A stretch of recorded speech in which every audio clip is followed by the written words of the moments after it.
I never imagined my life could shatter in a single phone call. I was 45 years old, a woman who had already carried more battles on her shoulders than most people could endure. Years of discipline, of serving, of holding together a marriage that had grown cold. But nothing, not the desert nights, when silence pressed harder than gunfire, not the years of lonely homecomings where my husband's eyes looked past me, prepared me for the words that came through that crackling line. It was my daughter, my Emma, my only child. 16 years old, bright-eyed with a laugh that always reminded me of the girl I used to be before life carved its marks into me. And she was in the hospital, bruised, broken, hurt in ways I couldn't even let myself imagine without trembling. And the worst part wasn't her injuries, it was who had done it. It wasn't a stranger. It wasn't some faceless predator I could bury in my anger. It was the man my ex-husband had chosen to let into their home. Rick Savage. Even his name sounded like a warning. A man who had wrapped his hands around my daughter's fragile body and dared to call it discipline. And my ex-husband, God, the betrayal still burns, he stood by and let it happen. When Emma whispered to me, her voice fragile through the phone, "Mom, he hurt me." And she didn't stop him. I felt my blood freeze. She, her stepmother, the woman who had replaced me after 22 years of marriage, she had watched, she had done nothing, and in her silence she had become an accomplice to my daughter's pain. I had thought betrayal was something I knew, an affair discovered a husband's coldness, the slow erosion of love. But this was deeper. This was marrow deep. To know that while I was gone, while I was building a life from the ruins of divorce, my child had been living in a nightmare, and no one protected her. That was the moment something inside me changed. The woman I had been, the forgiving wife, the patient mother, the one who tried to patch broken things, she died that day.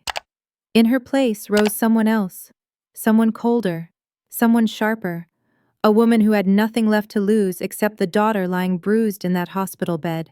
When I arrived, the fluorescent lights made everything look sterile, but nothing could sterilize the rage burning in me. Emma looked so small beneath the white sheets, her eyes swollen, her ribs wrapped in bandages. I sat at her side, brushing back her hair, whispering that she was safe now.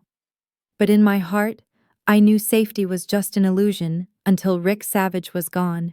I asked her what happened. She told me through broken sobs and every word cut like glass.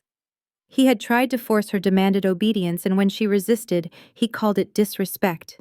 He kicked her, he broke her ribs, and her stepmother, the woman who should have been her shield, told her she brought it on herself. I don't know how I didn't scream. I don't know how I didn't shatter the room with the rage that clawed inside me. But I held her hand because she needed calm. She needed me to be steady, and in that moment I promised her silently, "They will never touch you again, I swear it." That night, I stood in the parking lot of the hospital staring at my reflection in the glass. I didn't recognize the woman staring back. My face was carved with grief, but underneath it something harder. A hunger for justice, for revenge, for balance in a world that had tilted so cruelly against my child. I thought about all the years I had spent being silent, enduring, swallowing my own pain to keep peace. I thought about the man I had once called my partner, the father of my daughter, who had let another man take control of his home, his money, even his child's safety. And I thought about Teresa, the woman who had replaced me, the woman who had once smiled at me across dinner tables when we were still friends, back when betrayal was just a word we used in books, not a shadow crawling through our lives. No more silence, no more waiting for someone else to fix what had been broken. I called in favors.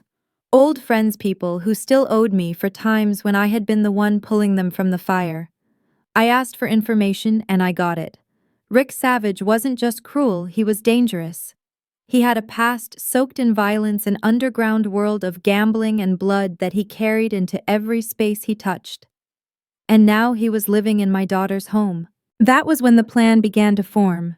Not a wild, reckless outburst of violence, but something colder, something careful. I wasn't just going to confront him.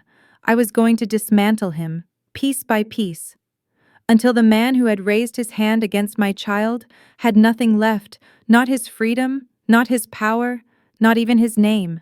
And as for the woman who had stood by and watched, she would face her reckoning too. Because betrayal doesn't always come with fists. Sometimes it comes with silence, and silence can be just as deadly. I pressed my hand against the hospital window that night, watching the stars blur in my tears. I whispered to myself, Emma, I will protect you.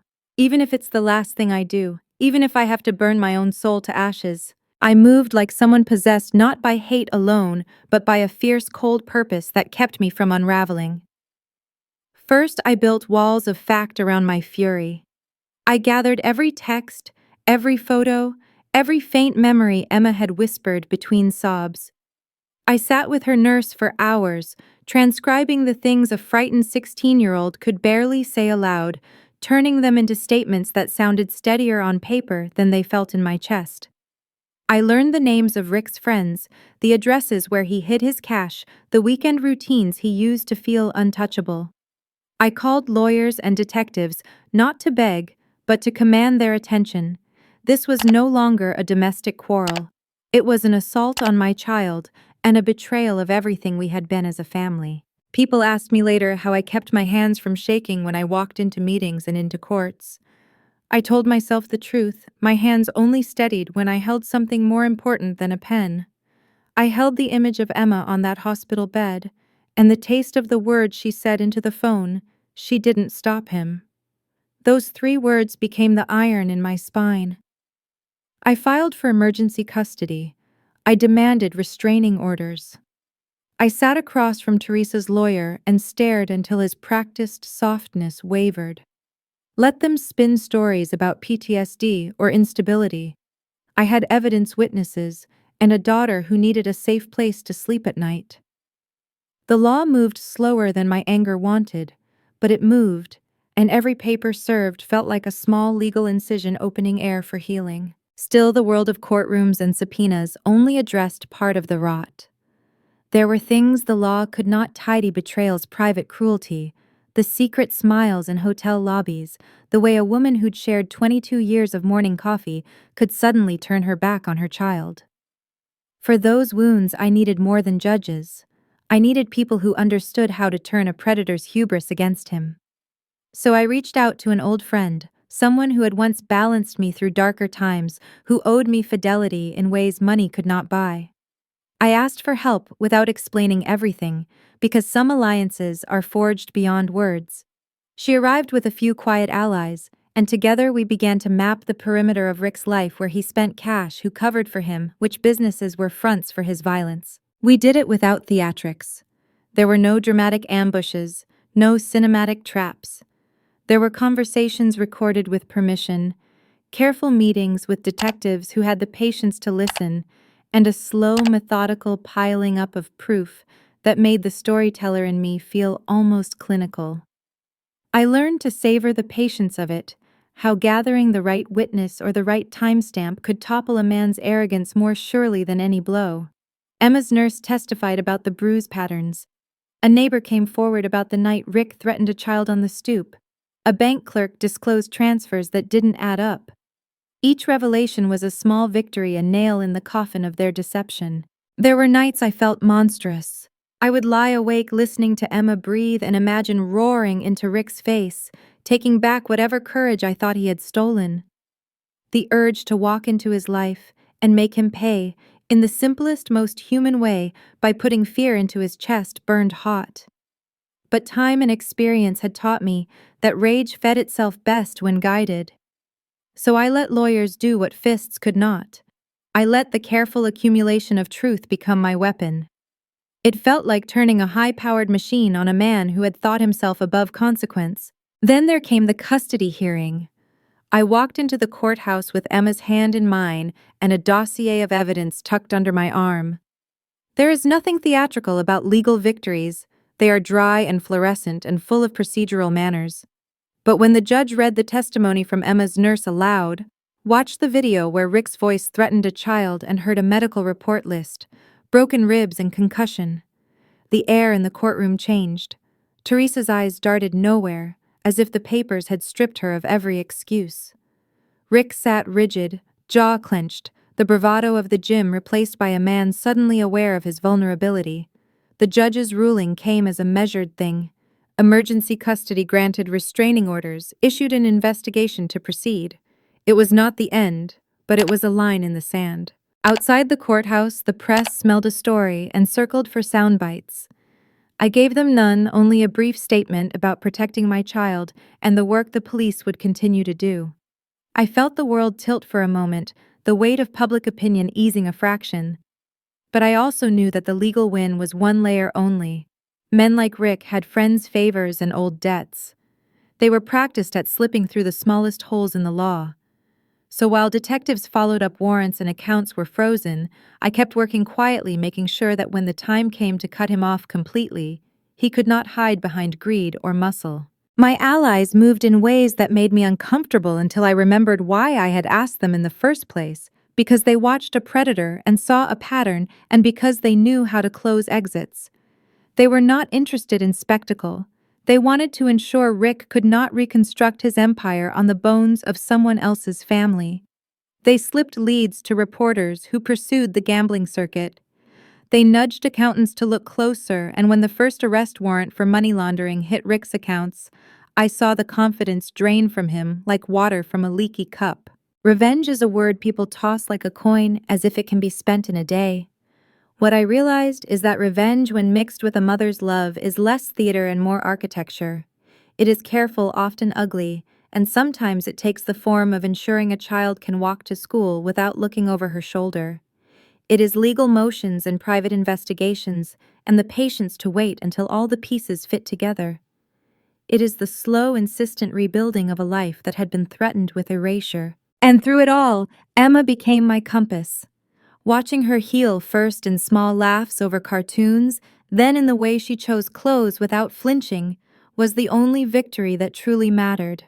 Every move, every knock on a lawyer's door, every quiet conversation with a detective was done so that she could grow into the woman she wanted to be, not the frightened girl who had learned that the people meant to protect her might turn away. There are nights I still dream of face-to-face confrontation, of stripping him of his false courage in a moment of raw, righteous fury.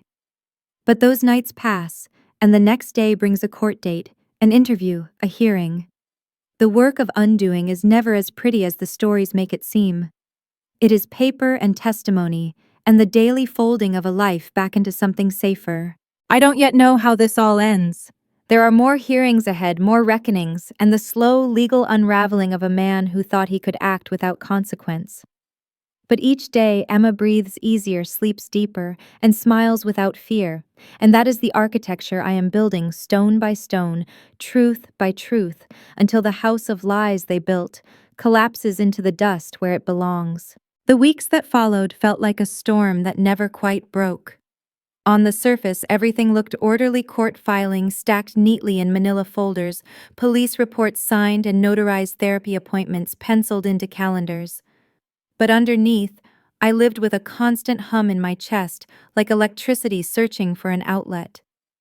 Every time the phone rang, I braced for bad news, a missed hearing, a loophole exploited, a witness who suddenly grew uncertain. I knew men like Rick. They were rarely as strong as they pretended, but they were slippery like oil spilled on concrete. Emma was my anchor. Watching her try to return to normal life broke me in quiet ways. She would laugh at something on TV, and then her laughter would cut short, as if she remembered she wasn't supposed to feel joy yet. She woke up at night, sometimes shaking, whispering apologies for things that were never her fault. I held her through every nightmare, whispering promises that I prayed I was strong enough to keep. Each time I smoothed her hair back and told her she was safe, I silently vowed to make that safety more than just words. Rick tried to fight back, of course. His lawyer spun stories about discipline gone too far, about misunderstandings. He even dared to paint me as unstable, a bitter ex-wife trying to poison the courts against him. But lies crumble in the face of evidence, and we had more than enough. The medical reports, the neighbor's testimony, the recordings, all of it stacked high enough to drown out his excuses. Still, the process was exhausting. Justice crawls when a mother's heart is sprinting. What kept me steady were the unexpected allies who stepped forward. A neighbor confessed she had seen Rick shove Emma into a car weeks before, but hadn't known what to do. A teacher admitted she had noticed Emma's slipping grades, the shadows under her eyes, but was afraid to pry too deeply. One by one, people who had looked away began to speak. Their silence had once made me furious.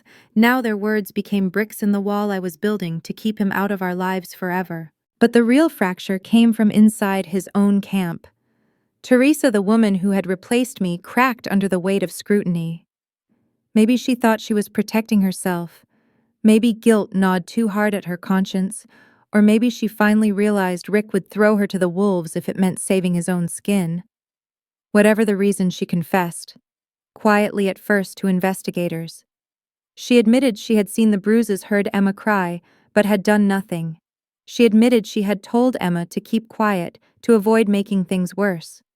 And then, when pressed, she gave them more bank statements Rick had hidden from even her, names of men who owed him favors, details about where he gambled away nights while claiming to work late. When I heard, I felt a wave of emotions I didn't expect. Anger, yes, but also a twisted sort of sorrow. Once upon a time, Teresa had been my friend. We had shared wine, swapped recipes, laughed about our kids' school projects. And then she betrayed me, not just by taking my husband, but by abandoning my daughter when she needed protection. Now her betrayal had turned inward, cutting Rick instead. It didn't erase what she had done, but it showed me how fragile their fortress really was. Loyalty built on selfishness never lasts. The investigation widened. What began as a domestic violence case spiraled into charges of fraud, gambling, and money laundering. Rick's empire of intimidation collapsed faster than I could have dreamed. He was no longer just the man who had hurt my daughter. He was a criminal with a dozen vultures circling overhead, each one eager to feed on his downfall. I watched it unfold with a calm I barely recognized in myself. This wasn't rage anymore. This was justice, slow and methodical. And though it could never erase Emma's pain, it gave her a new story to hold on to, one where her voice mattered, where the truth couldn't be silenced, where the people who failed her finally faced consequence. One evening, after another grueling day in court, Emma crawled into my lap like she had when she was little.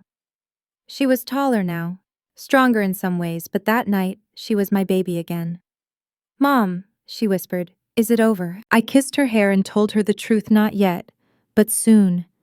And when it's done, he'll never hurt you again. Her shoulders loosened under my arms, and for the first time since that hospital call, I felt her believe me. That was the moment I realized revenge wasn't about rage, or even about Rick. It was about giving my daughter back the childhood he had tried to steal. It was about teaching her that betrayal doesn't get the final word, not when truth has a mother fighting for it. The trial became the stage where every wound was laid bare. Emma had to testify. I will never forget the way her hands trembled as she took the stand, her voice breaking at first, then steadying when she looked at me. She spoke about the night she called me from the hospital, about the bruises, the words Rick had hurled like knives. She even spoke about Teresa, how her stepmother's silence had felt like a second betrayal, one that cut almost as deep as his fists.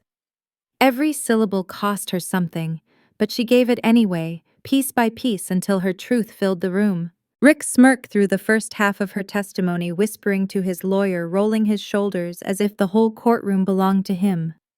But when the evidence began to pile up, the medical reports, the neighbor's account, the financial crimes his own partner revealed, his mask cracked. By the time Teresa took the stand and admitted her complicity, his face was drained of its arrogance. For once, he looked small. And in that moment, I realized something important: men like Rick only appear powerful because people are too afraid to strip away their illusions. Once exposed, they are just cowards trembling in the light. For me, the trial wasn't just about justice. It was about reclaiming the narrative of our lives. For too long, Emma and I had lived as if we were trapped inside someone else's story, one where we were the victims, the collateral damage. But here, in front of strangers and officials and flashing cameras, we spoke our truth aloud.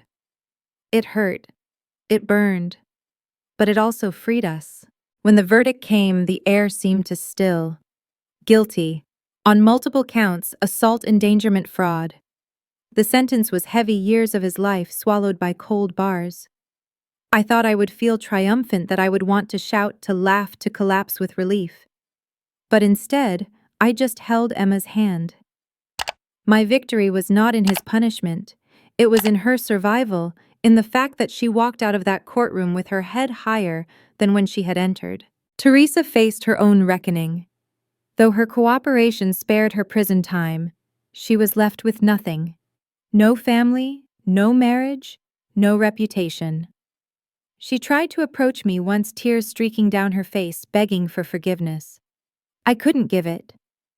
Not because I wanted her to suffer, but because forgiveness is not something you can demand. It is something you earn, and she had never tried to earn it when Emma needed her most. I turned away, not with anger, but with the quiet certainty that some bridges are better burned. Life after the trial was not immediately easier. Healing never follows the neat arc of a courtroom drama. Emma still woke with nightmares. I still startled when the phone rang. Trust once shattered is slow to rebuild. But slowly, in the silence after the storm, we began to stitch our lives together again. We painted her room the color she loved most, soft blue like the ocean. We started therapy together, learning how to carry scars without letting them define us. We even laughed again, tentatively at first, then more freely, until laughter became part of our home again. And through it all, I learned something unexpected. Revenge had once been my fuel, burning hot in my chest, pushing me forward when grief threatened to swallow me. But in the end, it wasn't revenge that saved us. It was love, ferocious, unyielding love, that refused to let Emma's story end in silence. Love gave me the strength to gather evidence when I wanted to scream. Love steadied my hands in court when I wanted to strike. Love turned me from a broken mother into a warrior. Now when I look at Emma, I don't just see the bruises that once marred her skin. I see the strength that came from surviving, the resilience that grew in the soil of betrayal.